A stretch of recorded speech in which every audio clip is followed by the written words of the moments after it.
everybody. Hey. How's everybody doing today? All right. Excellent, excellent. Welcome to the Center for Entrepreneurship's next event in our series, our lecture series that we're holding. My name is Jonathan Berg. I'm an employment and training specialist with the Business and Finance Department. Very excited that you're here. Who was here last week for our series? We love this. Thank you. Welcome back. Who was here that wasn't required to be here? Oh, okay, we like that too. We like that too. But really, we're just happy to be able to provide this information to whoever is available, those who are in the Entrepreneurship 101 class, as well as the general public. As you've heard us say many times before, it's really the vision of the college to make the Center for Entrepreneurship and Innovation the go-to source in San Francisco, not just City College students, but everybody. Want to just introduce Phillip Tran. Phillip is going to be our kind of coach and our person here really guiding us through. Phillip has an extensive career that's lasting over 17 years in the Bay Area. He's done a lot of things like lead initiatives around sales, around finance, information technology. He's also the co-founder and co-owner of different businesses in the Silicon Valley. And on top of that, he's not just a business owner, but he wants to teach and share his knowledge. So he is actually part of the business faculty at San Jose Evergreen College, and he will be joining the faculty at Santa Clara University in the winter of 2020. So we're so excited to have him. We're so grateful that you're here to share your knowledge. So thank you and welcome. Absolutely.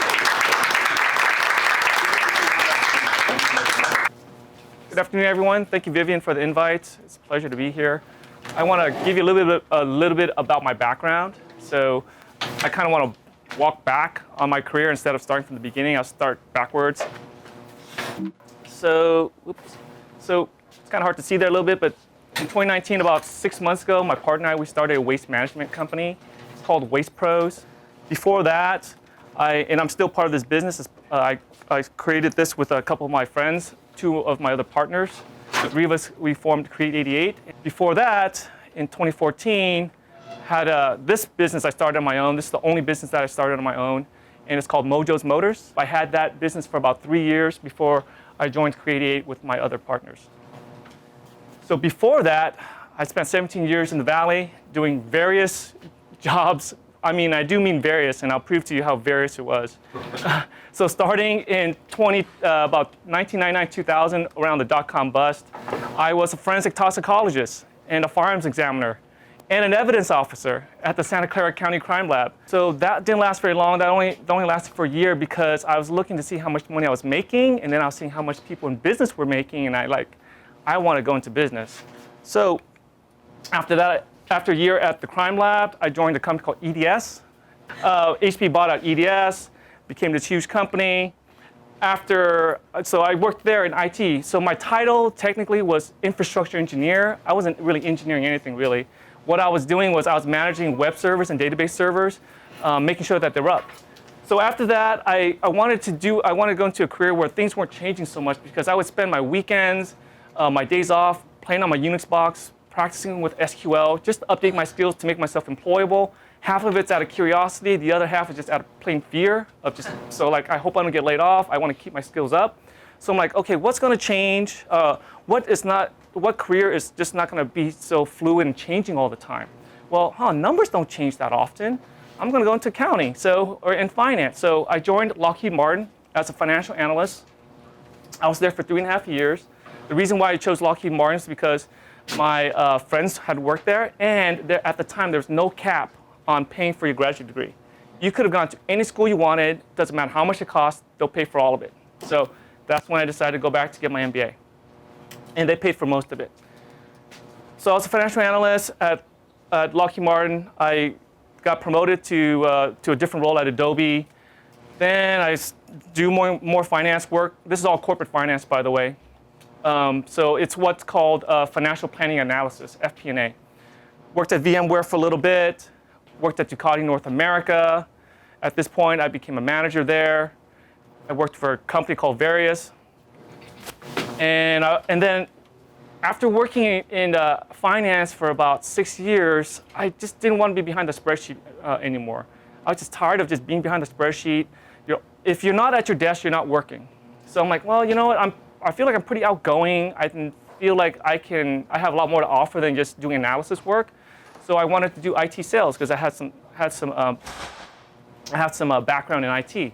But have I ever sold anything? Nope. But I got a job anyways in IT sales. Did IT sales for about 6 years for a company called Easy Data Systems. And sales is weird because when I was in finance, if you're not at your desk, they're like, why aren't you working? Where are you? And if you're in sales, if you're at your desk, they're like, why are you at your desk? You should be going out there working. So it's a totally different mindset. But what it did teach me, thank you. But what it did teach me though is that it taught me how to do things like this, public speaking, how to articulate myself, how to talk about difficult concepts and frame in a way where people can digest and understand it. So I was at Easy Data Systems for about 6 years. Sales kind of got a little old, and on top of that, the company was a little shady. But it took me 6 years to figure that out. And my last corporate job was at Australia, and at that job, here you'll see this trend here. So my job there was what's called a deals desk manager.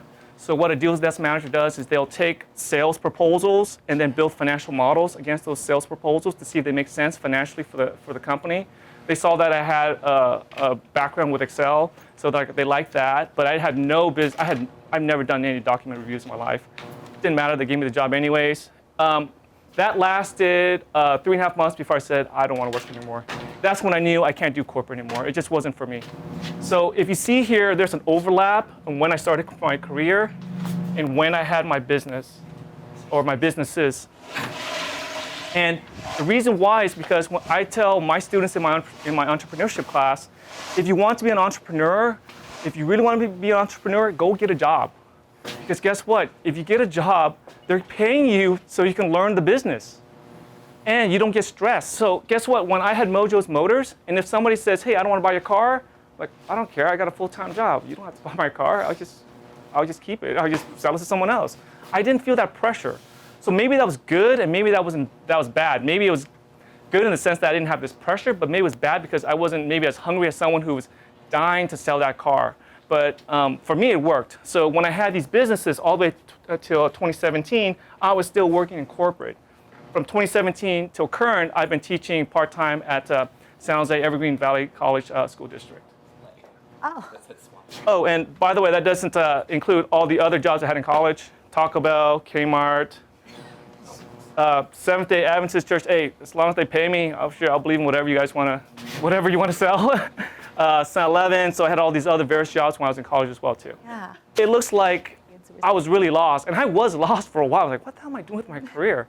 But guess what? When I fell in love with teaching, I realized all these things now matter. Because guess what? You want to talk IT? Sure, I'll talk IT with you. You want to talk accounting and finance? All right, let's talk debit and credits. You're trying to start a business? All right, let's talk about sales strategy. I can talk about that too. Marketing? Sure, let's talk about marketing. Marketing is my favorite class to teach. So at the time, I didn't really understand it. I'm like, where am I going with all this? But at the end of the day, it just all worked out. And so I know it's hard, especially for some of you who are just starting your career, but you just got to trust the process. Of course. I didn't figure out teaching until I was 42 years old. So it took me a long time to figure it out. But it just kind of worked out for me. They were faculty. They were like in their 40s. So, cash flow. The lifeblood of any business. There's no business in the history of the world that could not survive without cash flow, positive cash flow. Pretty much. So today we're going to talk about cash flow, and particularly for small businesses. Lost to the adults. Yeah. So most of you probably seen these numbers before, but why would you want to start a business when these are the numbers? Survival rate, after 1 year, 20% of businesses go out of business, only 80% survive. After 5 years, half of businesses don't survive. After 10 years, 2 out of 3 businesses don't survive. And this is from the Small Business Association, so these are government data. So why would you want to start a business considering these are the odds that are against you? Well, why do most of them fail? Most of them fail because of lack of cash flow. And it's an all too familiar story. Businesses fail because they run out of money. And it's an all too familiar story. Burning through cash, too much expenses, not enough revenue. First of all, we got to talk about the balance sheet and income statement. Everyone's heard of a balance sheet, correct? You always hear a balance sheet, but a lot of people don't know what it really is. So we'll go through the real basics of it, and we'll spend like maybe 2 minutes on it. So first of all, balance sheet. So on a balance sheet, you have what's called our assets. What are assets? Assets are economic resources that could benefit the company. What is the best economic resource that could benefit a company, you think? Money. Cash. So cash is an asset. What about their buildings that they own? What about the vehicles that they own? Those are assets, right? So that could benefit the company. But then guess what? Businesses also owe. They have liabilities as well too. They have to pay employee payroll. They have to pay for expenses. These are future expenses. These are liabilities. So guess what? If you take everything that is all your assets and you minus it from what you owe, that's what your equity is. Equity is another word of saying ownership. That's what you own. So so it's assets minus liabilities equals equity. But if you rearrange the equation around, it could be assets equals liabilities plus equity. The reason why it's called a balance sheet is because this equation always balances out. Always. It always balances out. That is why it's called a balance sheet. But here's the one thing about a balance sheet that you need to understand. If someone asks you, can you give me the balance sheet from January 1st through December 31st? You should be questioning if they know what the heck they're talking about. Because what a balance sheet is it gives you a snapshot, a moment in time of what your asset, your liabilities, and your owner's equity position is. A snapshot, meaning for one particular day, not from a period of time. Just one particular date. So it's for a specific date. Think of balance sheet as this. So at the end of this month, on October 31st, you'll get a statement from your bank, correct? And that statement's going to have a dollar amount. Based on that statement from your bank, do you know how profitable you were since the beginning of the year? What if that statement says $1 million? It says $1 million October 31st. Do you know how profitable you are based on that bank statement? You don't. You don't, right? Because what if you started with 100 million and now you only got $1 million, right? Or what if you started with $1 and now you have $1 million? You don't know. But it does tell you where your position is on your assets, liabilities, and owner's equity. So when I think of balance sheet, I think of BS, bank statement. It's just a snapshot. It's just a period in time. So that's the mnemonic that I used when I learned it. Balance sheet, bank statement. On a bank statement, I don't know how profitable I are. I just know my cash position. So that's balance sheet. And I pardon the light font. And so now we'll come to the income statement. So just to make things more complicated, because accountants like to do this, income statement can also be called statement of income. You can also hear it as called the P&L. You can also hear it referred to as the profit and loss. Guess what? It's the same thing. So real simple income statement. You've got your revenue. Then you got to subtract out your expenses. What's left over? Your profit or loss. Simple as that. Your revenue minus your expenses equals your profit or loss. If your revenue is greater than your expenses, guess what? You've got a profit. If your revenue is smaller than your expenses, guess what? You're operating at a loss. And contrary to the balance sheet, which gives you a snapshot in time, the income statement gives you a period of time. So it'll be your profit and loss from January 1st till October 31st, or year to date, YTD. So balance sheet is specific date. Income statement is a date range. But today we're going to talk about the statement of cash flow. And to make things complicated even more, it could also be called cash flow statement. But statement of cash flow, same thing. And the cash flow statement is over a period of time, just like the income statement. So we'll go through a fictitious case study here about how cash flows is important. So has anyone been to Costco recently, or anyone's a Costco member? Last night. Last night. Okay, yeah. Elizabeth too. Yes. So when did you start noticing the Christmas stuff coming out at Costco? Last summer. Last month? Like August? Yeah. End of August. So the Christmas items came out in August already. When do you think Costco expects to sell almost all of them? Most of them. By November? By November, you would think, right?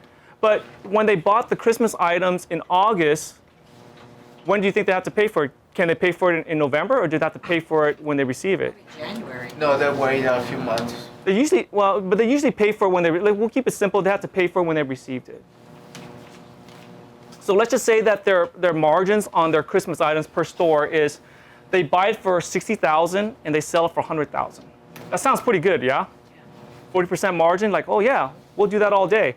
Well, we'll go through this case study about how cash flow can be an issue. Okay, so revenue's $100,000, and how much does it cost to buy all those items? 60K. So your profit is 40. That's pretty good, yes? However, so this is August. You paid $60,000 for this, and when do you expect to get all the money after you sell all of it? November. Okay, so but what's happening in between? You're burning through money. Well, you got to pay for the employees, you got to pay for the rent, you got to pay for the insurance. The entire time here, the longer the gap, the longer there's this disparity between the time that you have to put out the money from the time you receive the profits. So this is a very simplistic example of how, on paper, this is very profitable. But because of the discrepancy here in the time that you receive the money and when you actually pay for it, which is of course earlier, you might run into cash flow problems. So some of you are probably saying, well, wait a minute. The business that I have in mind is a service company. Why should I have to worry about that if I have a service company? I'm not buying any products, so I shouldn't have to worry about cash flow. Well, maybe, maybe not. What if, let's just say you own a painting company and you got to buy the paint ahead of time. You got to pay for your employees ahead of time. You paint the house, let's just say 2-3 months, whatever, how long it takes. Are your employees going to be happy after they finish the work and say, hey, I can't pay you yet, John, Wendy, for helping me paint the house. I got to wait to receive the money. Would they like that? Or are they expect to get paid for after they've done the work? They expect to get paid after they've done the work. So you got to pay, you got to put out money for the equipment, supplies, pay the workers, and you may not receive that cash right away. So even on paper, that service company is profitable because you painted a house for, say, we'll change the numbers here. Instead of 100,000, let's just say 10,000. You getting $10,000 for painting a house. The expense is only $6,000. You're going to profit $4,000. But guess what? You've got to pay for all those expenses before you actually receive that $10,000. And that's where you could potentially run into a cash flow problem. I'll show you guys a really quick video on cash flow. Cash flow refers to the movement of cash into or out of an account, a business, or an investment. When cash inflows exceed outflows, this is generally considered to be a sign of good financial health, both for individuals and companies. Ed makes his living running Ed's Carpets. For Ed, cash flow is essential to the survival of his business as well as his personal finances. Having ample cash on hand ensures that Ed can pay his employees, his creditors, and himself on time, keeping the business afloat. The same goes for Ed. He needs enough cash in his personal bank account to pay for his house, his car, and other personal expenses. Whether we are talking about Ed or his business, there are generally 3 types of cash flows. 1. Operational cash flows refer to cash received or spent as a result of a company's business activities. For example, a business like Ed's Carpets brings in cash by selling carpets and sends cash out to pay employees and suppliers. Similarly, Ed pays himself a salary, providing cash flow to his personal account. Cash will flow out to pay for his expenses such as food and housing. 2. Investment cash flows refer to cash received or spent through investing activities, basically the purchasing and selling of assets that will help grow the business, or in the case of Ed, assets that will help increase his net worth. 3. Financing cash flows refer to cash received through debt or paid out as debt repayments. For a company, issuing stock, paying down debt, and repurchasing shares would count as part of financing cash flows. For Ed, financing cash flows include any cash coming from loans or other types of debt, as well as payments going to pay down debts. If Ed's business comes up short on cash and is unable to pay its obligations, it will experience a cash flow crunch. To avoid insolvency, Ed will have to arrange some type of financing or bridge loan. A similar situation in Ed's personal accounts would also have disastrous effects that could lead to personal bankruptcy if the cash flow crunch persisted. For this reason, it is important that businesses and individuals manage their cash flow carefully and set aside emergency reserves to cushion any unexpected events. Okay, and I can provide a link to that video too if you want to see that again. So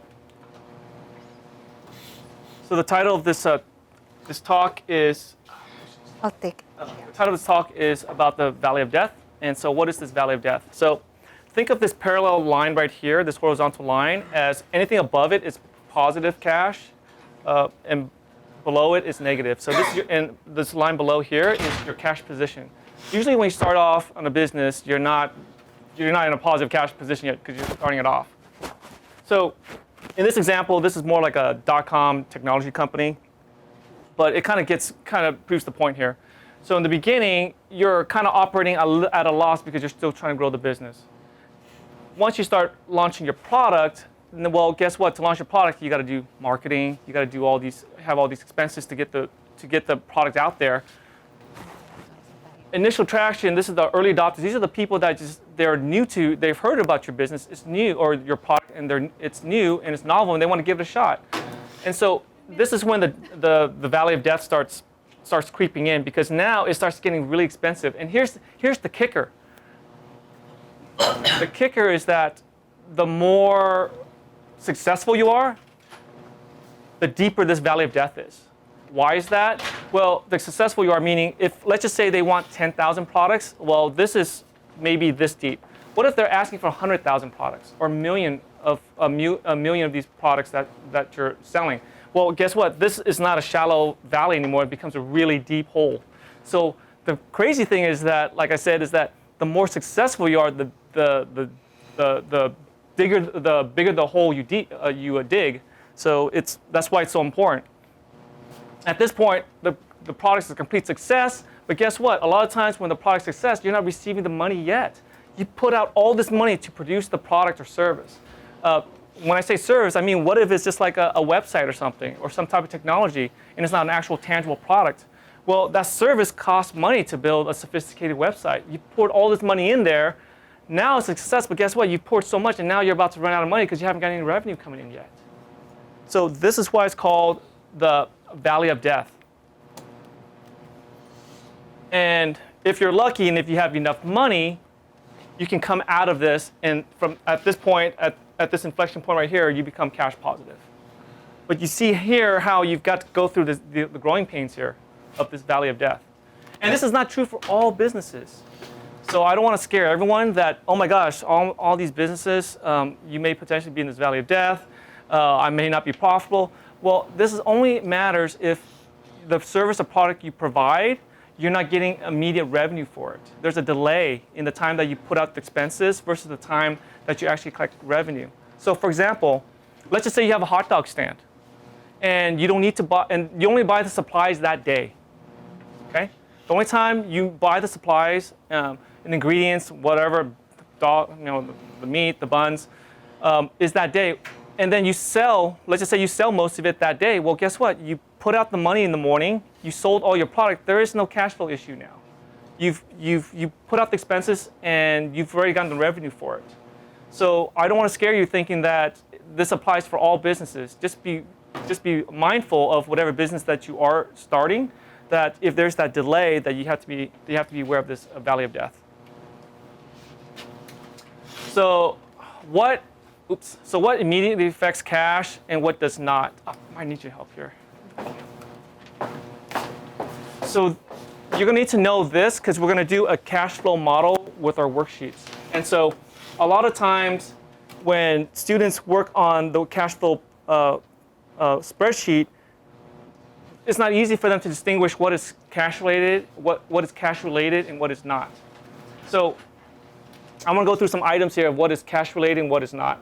So if you receive cash revenue, the example of the hot dog, does that affect cash? You got cash revenue. Someone gave you $10. Does that affect cash? It does, yes. What if someone says, hey, I want to buy 100 of your hot dogs, but can you invoice us next month and we'll pay you next month? Does that affect cash? Does that affect cash? No. It does not affect cash. You're not getting the cash in. That's future cash earnings. But today, am I getting the cash? No. So that does not affect cash. When you purchase supplies with cash, you kind of see where I'm going with this. When you purchase supplies with cash, does that affect your cash position? Yeah. Because you're spending cash. Payroll expenses, you're not seeing an IOU. When you pay someone payroll, it's real money. That affects cash. Rent payment, same thing. If you're a landlord, your landlord's not going to want an IOU. Here's a piece of paper. It's going to be good in a month. No, it's that check's better be live, and it should be good now. Anything that involves cash, physical cash, hardcore cash. So what does not affect cash flow? Revenue on credit, the example I gave you. You have this hot dog stand. And the hot dog stand, you've got this huge order that comes in. It's like, yeah, we want to order 100 hot dogs from you, or 1,000 hot dogs from you, but we're not going to pay you for a month. Well, guess what? That's revenue on credit. That does not affect cash. How does that money a month from now pay for my expenses today? It doesn't pay for my expenses today, so it affects cash. Or sorry, it does not affect cash. Accounts receivable, accounts payable, for those of you who don't know, accounts receivable, accounts payable these are future liabilities. Accounts payable is future payables, money that you owe. Accounts receivable are future income that's going to come in. The key there is future. It doesn't affect cash today. So you go to Costco. You go to Costco and you go and spend more money than you should, because that happens 99% of the time. And you put on your Costco credit card. Does that affect cash? No. It does not, because you're not going to pay that credit card for at least a month from now. So that would be an accounts payable. That's something that you owe in the future, but it does not affect your cash now. Prepaid expenses. So you pay for your insurance, and the insurance is for the whole year. And let's just say that insurance is for $1,200, and it's for the whole year. And that covers you for $100 each month. If you prepay, so let's just say you prepaid that insurance in January, and now it's in October, and you still have that insurance coverage. Does that affect cash in October? No. No, it does not, because it was already prepaid. It affected cash in January when you paid for it. Even though you're reaping the benefits currently in this month from now to the end of the year, it doesn't affect cash. It only affected cash in January, not for the remaining months. Does that make sense? You sure that makes sense? Yep. Okay. So prepaid expenses does not affect cash. Depreciation, amortization. Why are these words, why do they look the same, but why are they broken out differently? What's the difference between depreciation and amortization? Yes? Actually, I don't know those words. Oh, okay. Okay. Very good. Okay, so good. Depreciation is anything that's tangible. When you depreciate a car, so a car depreciates over time, correct? Most cars do not earn value over time. Most cars lose value over time. Well, amortization is the exact same thing as that, but it's for something that's not tangible. Oh, okay. It's for like software or something. You can't touch, feel, smell software, but software depreciates over time. And so you're probably thinking, well, geez, Microsoft Office, that was only like what, $100? Why would you amortize Microsoft Office? Well, when I was in IT sales, some of the software solutions that we sell, they were in the millions of dollars. They were a lot of money, so you want to amortize that over time. So that does not affect cash. So any future cash, income, or expense.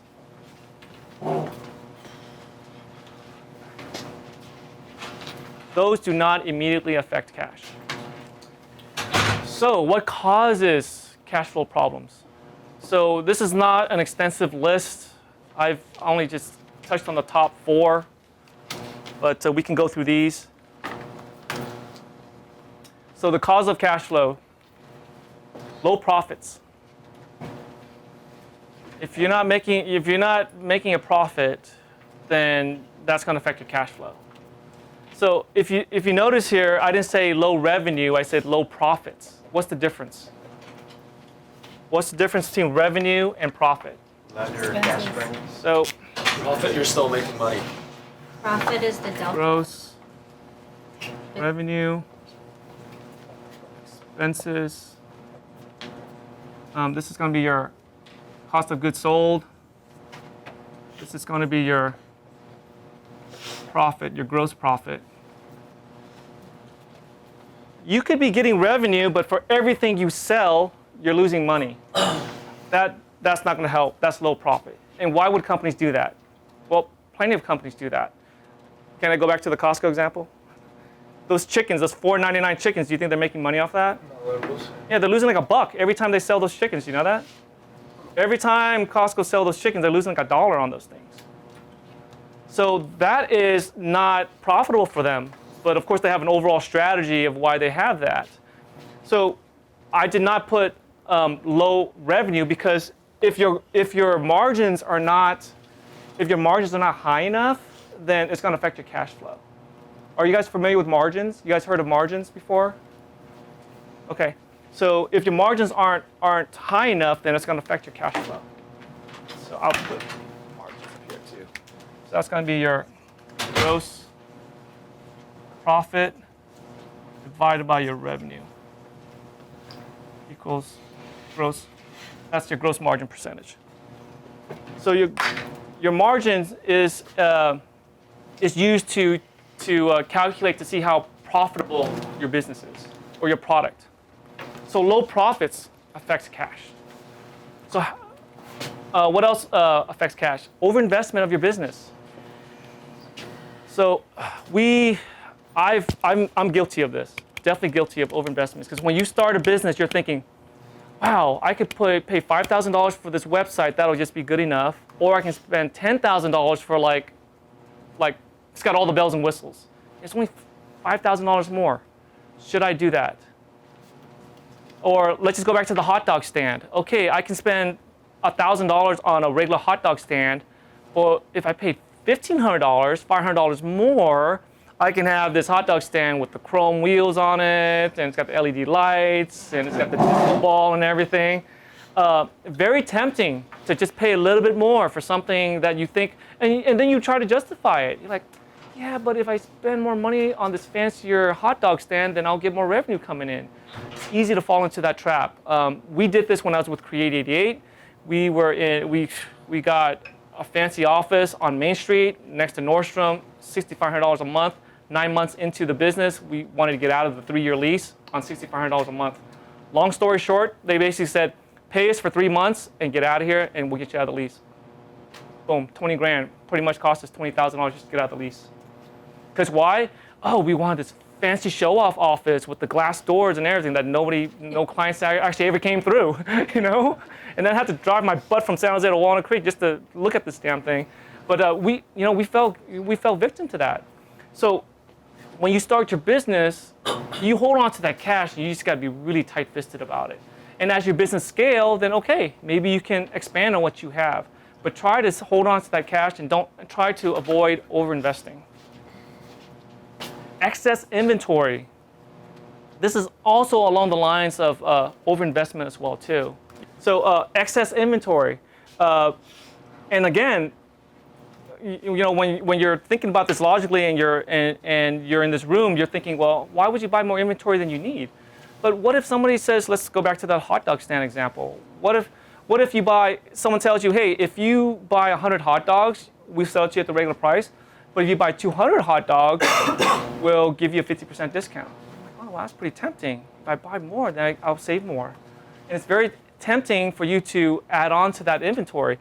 And here's the problem with that inventory. There's things called shrinkage, which is sometimes things just walk away. If you have employees, office supplies starts walking away. It's like it's there one day and the next day it's gone. Spoilage. How about this? Warehousing of it, that costs money as well too. The other thing is credit lines. Business is obviously very competitive. So you want to try to gain every advantage you can get. So let's just use the example of the, house painting business, okay? A house painter is a house painter. How are you going to differentiate yourself? Okay, well, guess what, Bob and Susie, your house is great. You want your house to be painted. Well, guess what? We'll paint your house the same price as the competitor, but you know what? You don't have to pay us till 30 days later, 60 days later. You want to extend that credit to your customers. Well, guess what? That pushes out the time you receive the cash, so that affects cash flow as well too. So this is where I'm going to need you to participate a little bit. So with the people near you, how would you solve low profits? Okay, how would you solve this problem? How do you improve cash flow when you have low profits? Automate it. Automate it, so basically be more efficient. I'm not going to write, but yep, so what is the effect of being more efficient? Save time. Do what? Save time and money. Saves time and money. Yeah, saves money. If you're more efficient, your expenses are lower. Yeah. How else would you increase? How else would you improve low profits? Yeah. Get rid of your overhead. Get rid of overhead. Okay, so don't pay your employees. Don't pay your rent. Get out of the office you spend too much money on. Okay, so cut down. So I'm seeing a pattern here. Cut down your expenses. Yep. Yes. Outsource. Low expenses was it? Okay, lower expenses. Yep. What else? Outsource parts that are not as. Okay, lower your expenses. Yep. What else? Yep. Market more. Increase the price of your product. Increase the there. Okay, I heard what I wanted to hear. So here, let's do the equation here. There's 3 ways for you to increase your profit margin here. You can either increase this, or you can decrease this, or better yet, do both. Increase the price. Okay, what if you can't reduce the expenses anymore? What if you're paying your employees the minimum wage and you can't pay them any less? You can't go any lower than that. So what else can you do to increase your margin? How else can you be more profitable? Marketing. Well, that's going to increase your expenses. So my point here is that you can increase the price. You can increase the price. So here's an example here of how of price increase. I have a friend that owns a consulting company, and he was charging for his services for his consulting company. He was charging $400 for this package he was selling, and he was just telling me this just this week. And he's not a rich person, okay? He's just getting by, small business owner, trying to get by. And he was charging $400 for his service. And he's like, man, you know what? I'm getting kind of busy. Instead of raising it to $500 or something, he says, you know what? I'm just going to increase it to $750. Screw it. I'm just going to raise. Guess what? Nobody left him. His client's still stuck with him. So he just raised his prices. So he was priced too low. So a lot of entrepreneurs are like, man, maybe my product is not that good, or maybe my service is not that good. Maybe my painting is not that good. Maybe my hot dogs aren't that great. I shouldn't charge so much. But you'd be surprised. Maybe you're undervaluing whatever service or product that you're offering. Yep. What if the increase drives away customers? You got to be strategic about it. Yeah. A lot of times people do incremental increases. You have to be smart. I'm not telling you to all leave here and like double your prices and say, hey, well, you know, Phillip Tran told us to, and then you guys go out of business and Vivian gives me a call. I'm not saying that. You got to be strategic about it. Yeah. If it was that easy, everyone would just double their prices. Yep. Another hand? No, I was just gonna say, how realistic is that if you're a new business and you're almost feeling like you're begging for customers at that point? Like, Absolutely. How are you gonna just say, oh yeah, now I'm gonna be more expensive? Absolutely. And you know what? That could be another workshop where we talk about marketing, which is actually my favorite topic to talk about. You can differentiate yourself in all sorts of ways as well too. Yeah. I was thinking maybe incentives for the customers that are already your faithful customers. Yep. Maybe if they bring in another person. Absolutely. A certain Oh yeah, sure. There's referral programs. There's all sorts of marketing strategies you can do, but that's actually increasing business. That's not increasing the cost, what you're charging. So of course, more business is going to solve the problem, but we're talking about here, we're just increasing the cost. That's probably another workshop. But my point here is this: is that you can increase the revenue of what's coming in, or you can decrease the expenses, or the best thing is, do both. Overinvestment, how would you solve that problem? How do you prevent overinvestment? Just ship it. Just ship it. Know your market better. Know your market better. Competition. Know your competition. How does that help with overinvestment?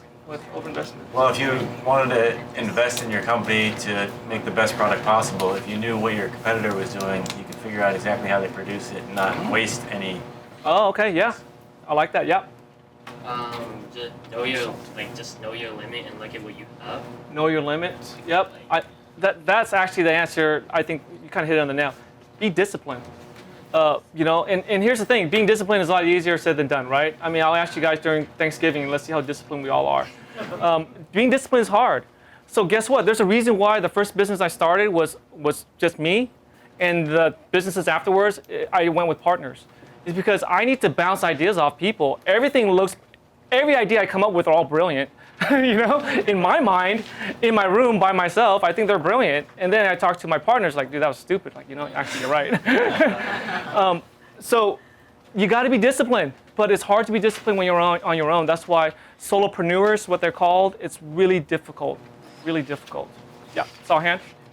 Yes. You can also benchmark it to your operating margins or whatever different profit margins. So if you spend more on like marketing and sales or research and development, your total like operating margin decreases. Mm-hmm. You're overspending. Mm-hmm. So benchmarking is a tool that you use where you're basically using you're comparing your metrics, your business processes with the industry standard or a competitor. That's what benchmarking is for those who don't know that. Yeah, that's a way of doing it as well. Yeah. You do that thing they did in Silicon Valley. What? TV show. TV show? Oh, what is in the? I haven't seen that show.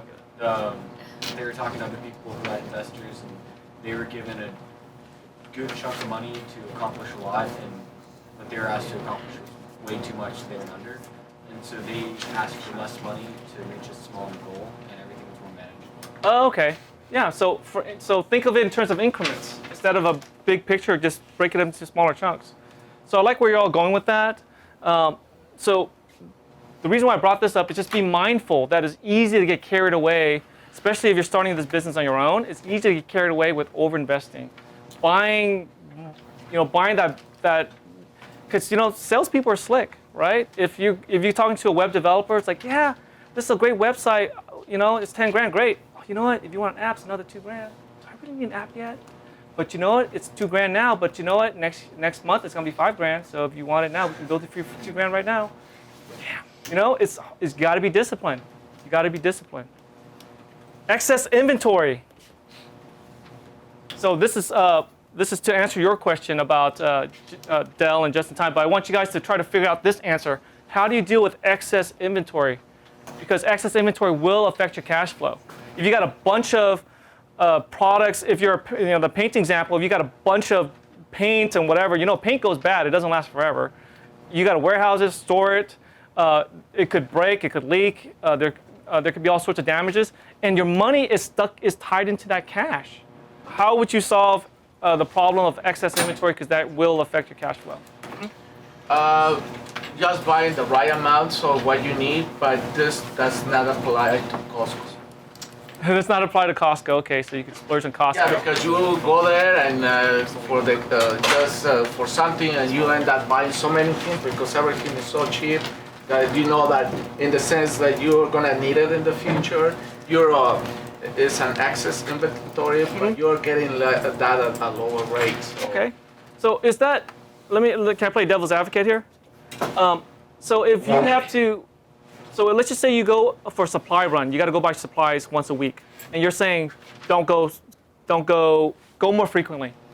So to play devil's advocate, what if getting your supplies costs time and money for you to go there, and if you got to go every day, it's going to cost money versus going just once a week.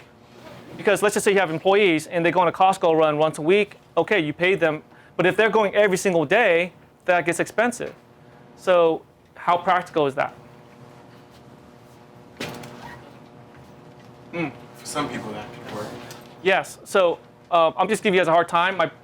The whole point of me bringing that example is that it really depends on your situation. Of course, this all sounds great in theory, and we all know how theory is, right? When we read the books, it all makes sense. But then once you start doing it, it's like, okay, now this doesn't make sense. I'm paying someone $15 an hour, and they're going to Costco every single day. They're stuck in traffic. They're in that line. They're gone for half the day, and they're doing it every single day. How much is that costing me? So it all depends on your situation. But the answer there really is to your point about pre-order. There's a system called just-in-time, JIT, and Toyota kind of perfected it, like during the 50s, 60s. And Dell computers actually used that system as well too. And they were so good at it, they kind of drove compact computers. You guys remember compact computers? HP ended up buying them. Yeah, they kind of drove them out of business. How were they able to do that? Well, first of all, just-in-time works like this. Just-in-time is just the way it sounds. Just-in-time is they only order the supplies only when they need it, right when they need it. So supply trucks are coming on a regular basis to fill up their inventory. They don't keep a stock of inventory. So traditionally, how you build computers is that you buy a bunch of the parts, they sit in the warehouse, and then you slap the parts together. Well, Dell's model was different.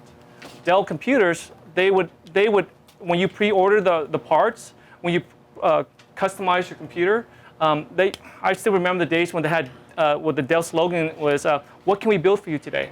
It's because you go on their website, you configure the computer you want, and then they'll produce it after of course you pay for it, right? And then they receive your money. Then they ship it out within 24 hours, or at least they build it within 24 hours. And so the time is compressed between when they receive your money and when they had to pay for that expense. So the solution there is to try, if possible, use this type of methodology. And I say this type, I'm not saying do exactly this, because every business is different, every situation is different. But if you use this type of methodology where you're compressing the time between you're paying for your expenses and when you receive your revenue, that's going to help your cash flow problem. Make sense? Last one, credit line. How would you solve that problem? If you're in a business where you want to maybe extend people credit, and just as a carrot for them to possibly buy your product or service, how do you offset this? How do you improve on this? Oh, talk with your neighbors. Yeah. Oh, credit. How would you solve this problem with credit lines? So credit line is when you tell your customer, you don't have to pay me now. I'll do the work. I'll give you the product. You can pay me. It's like layaway. You know when you go to layaway? Oh, yeah. You can pay me later in the future. Okay. Yeah. How do you avoid this? How do you get people to pay you sooner rather than later?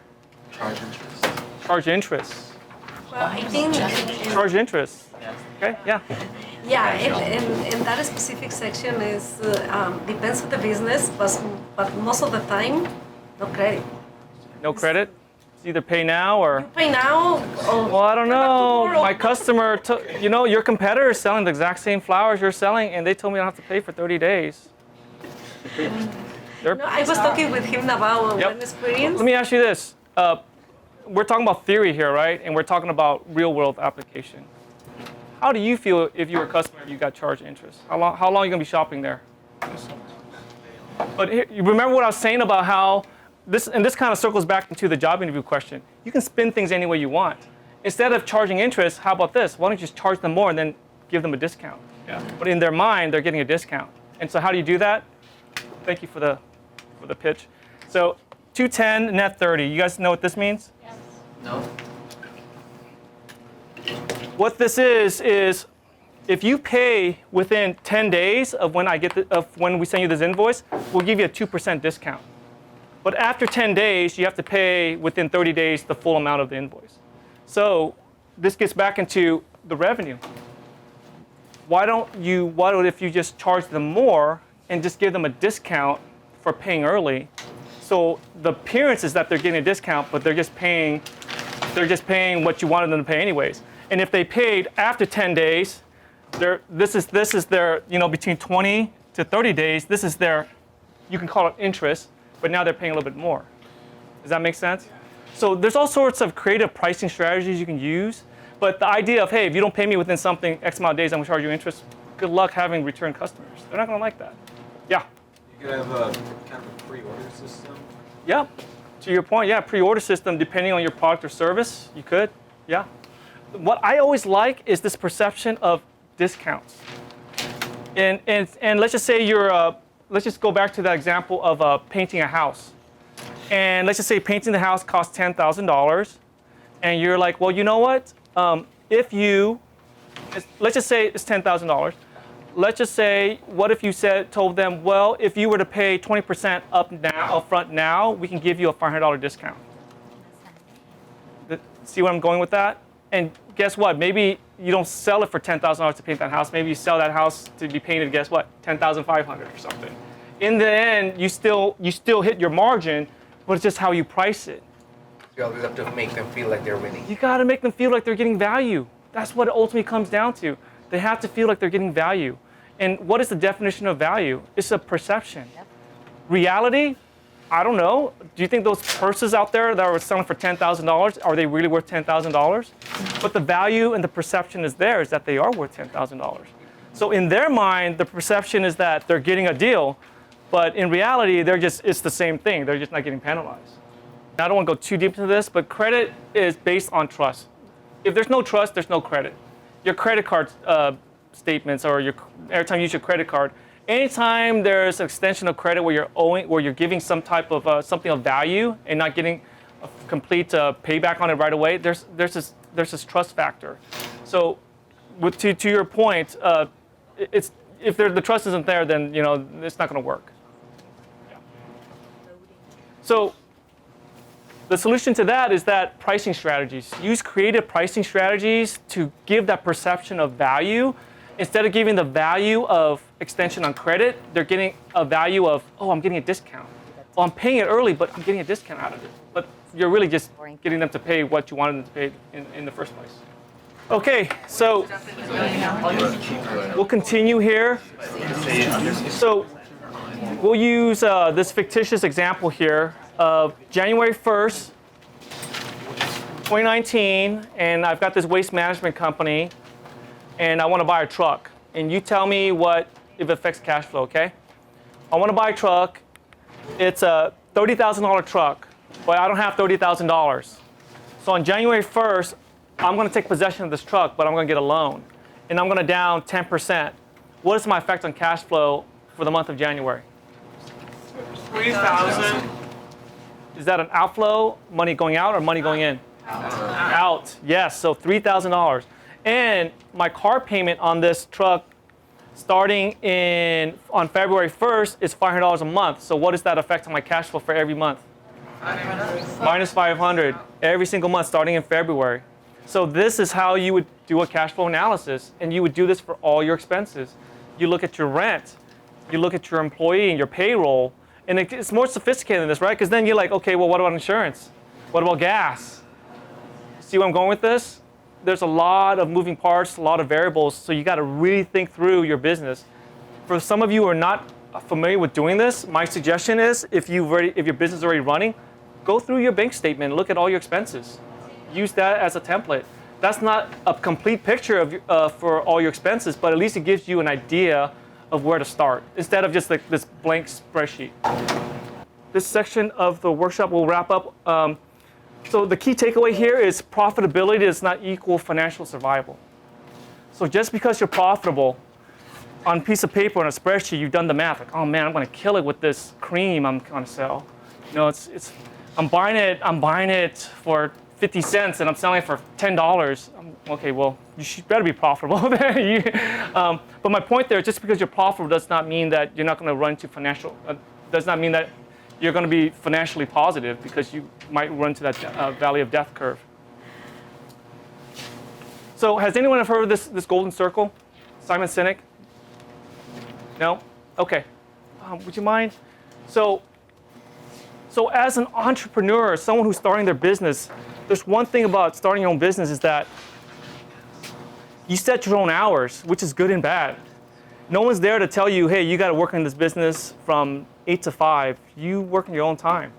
And when you don't have that why you're doing that business, and if your why is just making money, which is fine, but if it's not a strong enough why, you're going to find reasons to quit, or you're going to find reasons to not be as aggressive as you should be. Example would be, the beginning of every year, a lot of people they'll have New Year's resolutions. But a lot of times what happens is New Year's resolutions come February. They kind of just, it fizzles out and it loses momentum. And I think that could happen too when you have a business. If you don't have a strong enough why and your purpose of you starting that business, then after a while you start losing momentum, and then it kind of just fizzles out, and it just becomes just an idea that you had that, and another one of many ideas you probably maybe had that just never followed through. So Simon Sinek, who is like a leader in this, he's a thought leader in this motivation and corporate motivation in business. He came up with this idea called the golden circle. And he talks about here, which is your why, the reason why you do what you do. He talks about the how and the what. And I'll show this little video because he can articulate a lot better than I can. But it really describes and talks about why you do what you do, because this why, this purpose, is really what's going to drive you. Because this is all great. What we're doing here is really good. But what's going to happen a month from now, 2 months from now, 3 months from now, 6 months from now, a year from now? Is that drive still going to be there? So this what, how, and why that Simon's talking about, if your what is why are you doing it? Well, what I'm doing it, why I'm starting my business is because I just want to be really rich.